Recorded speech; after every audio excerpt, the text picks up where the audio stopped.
une ferme du Poitou.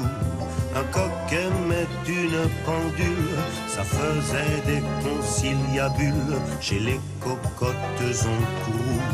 Qu'est-ce que c'est que ce coq, ce cocktail, ce drôle d'oiseau? Et nous avons décidé de faire ça avec Frédéric parce que les éleveurs et les filières d'élevage, vous le savez, traversent une crise exceptionnelle en intensité et en durée. Ils n'arrivent plus à vivre en conséquence des prix mondiaux européens, on en a déjà parlé de ça, qui sont extrêmement bas. Oui. Alors la dernière fois, si vous n'étiez pas là, épisode 1, on a parlé d'un certain nombre d'animaux. Oui. Comme on est remonté très loin. Hein, oui, avec le loup. Oui, le loup, le chien. Oui, on était enfin, la séparation du loup et du chien, c'était il y a 100 000 ans, donc effectivement, ça remonte très loin. Il faut savoir quand même que depuis l'origine du monde animal sur Terre, on estime à 100 millions d'espèces, depuis que les animaux existent. 100 millions d'espèces. Et aujourd'hui, il y en aurait... tous élevés. Alors non, bien sûr. Aujourd'hui, il n'y en aurait que 11, enfin c'est déjà pas mal, 11 millions d'espèces d'animaux, pas élevés, mais en tout, sur la planète. Et on en connaît 1 250 000, qui sont classés, répertoriés. Vous voyez qu'il nous reste encore beaucoup de choses à découvrir. Et puis, voilà, ce monde de l'élevage, c'est quand même important parce que ça a transformé l'humanité. L'homme a compris, l'homme et la femme, les êtres humains ont compris que l'animal n'était pas forcément un ennemi, que l'on pouvait l'utiliser, évidemment, pour travailler. Et puis pour se vêtir, ça on l'a compris depuis le début, et c'est à partir du moment où l'homme s'est sédentarisé qu'il a commencé à devenir éleveur. Alors, on avait vu, il y a eu les chiens, il y a eu les vaches, évidemment, avec toujours ce personnage emblématique de nos salons de l'agriculture, vous savez, l'affiche, c'est toujours, enfin très souvent, c'est une vache, là encore, c'est Cerise qui cette année est la reine de la... Oui, Cerise, elle s'appelle Cerise. C'est son prénom. Oui. Il y a eu Jacqueline au cinéma. Il y a eu Jacqueline au cinéma, le film avec la vache. C'est de cousine. Hein, oui, il y avait eu la vache et le prisonnier, il y avait enfin ça... La vache et le président. Oui. Alors là, je voudrais qu'on s'arrête sur d'autres animaux, et notamment les ânes, parce que les ânes sont importants, ils font... Oh, vous dites ça à cause des ânes du Poitou. Ah, mais les baudets, il y a le baudet. C'est chez vous, ça? Ah oui, avec les grands poils. C'est indémêlable. Vous avez raison. Allez, on regarde des images, et puis on va comprendre que voilà, l'âne est important, parce qu'il permet... On retrouve dans l'Antiquité des convois de plus de 1000 ânes qui transportent de lourdes charges. L'âne bâté, B-A, accent circonflexe, tant pis, pour ceux qui n'en veulent pas. Bâté, B-A, accent circonflexe, T-E-R. Et ben voilà, qu'est-ce que c'est que cet âne bâté? Ça veut dire qu'il peut transporter de lourdes charges. Il va plus vite que le bœuf et ses sabots sont assez durs pour qu'on ne soit pas obligé de le ferrer. Alors, parfois, le bas, c'est une structure en bois qu'on porte sur le dos, absolument. Et là, on voit, là, ça n'est plus un âne, c'est une mule.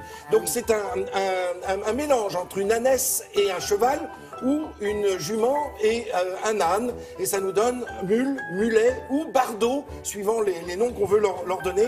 Et ce sont en général des animaux, pas en général, ce sont des animaux stériles. Donc pour en avoir d'autres, il faut absolument recoupler un âne et une jument. Alors le cochon, c'est la viande qui est la plus consommée sur Terre, malgré les interdits religieux, les interdits alimentaires religieux dans le judaïsme et l'islam. Le cochon, alors on le voit là, c'est comme au Moyen-Âge, c'est-à-dire qu'il vit en liberté, avec cet anneau dans le nez. L'anneau dans le nez leur permet d'empêcher de gratter trop profondément le sol. Ah, c'est pour ça, mais les gens qui ont des anneaux, c'est pareil. Non, c'est pas la même chose, parce qu'ils ne grattent pas dans le sol. Mais là, regardez, les moutons. Alors le mouton, c'est l'animal le plus complet. Dans toutes les civilisations, il est présent, et on l'utilise évidemment pour sa laine, notamment son lait, pour les fromages, tout comme la chèvre. Mais alors la chèvre, là, c'est la même chose.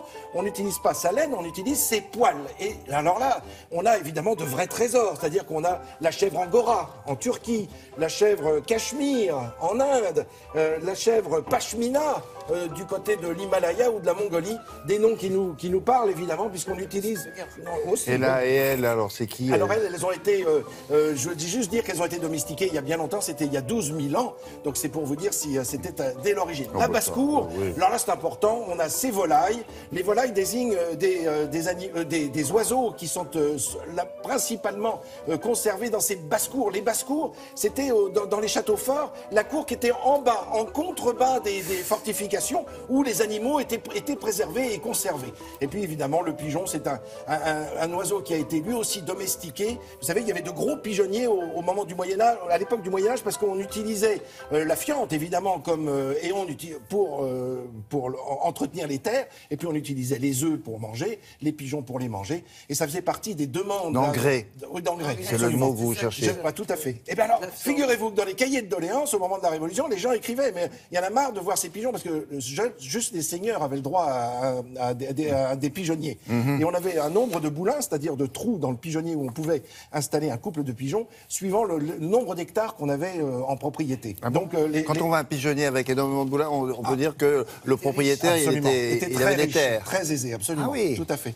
Et alors du coup, les gens écrivaient en disant, mais nous aussi, on voudrait avoir des pigeonniers. Et puis alors, les pigeons font des dégâts terribles au moment des semences, notamment, puisqu'ils viennent tout dévorer, tout manger. Voilà. Mais enfin bon, ça, ce sont d'autres histoires. On sent bien que c'est du vécu, ça. Vous avez des problèmes avec vos gens sur vos terres. C'est-à-dire, vous me prenez pour un pigeon, là, visiblement. Vous êtes un colombophile. Merci William. Au revoir, jeune homme. Merci infiniment.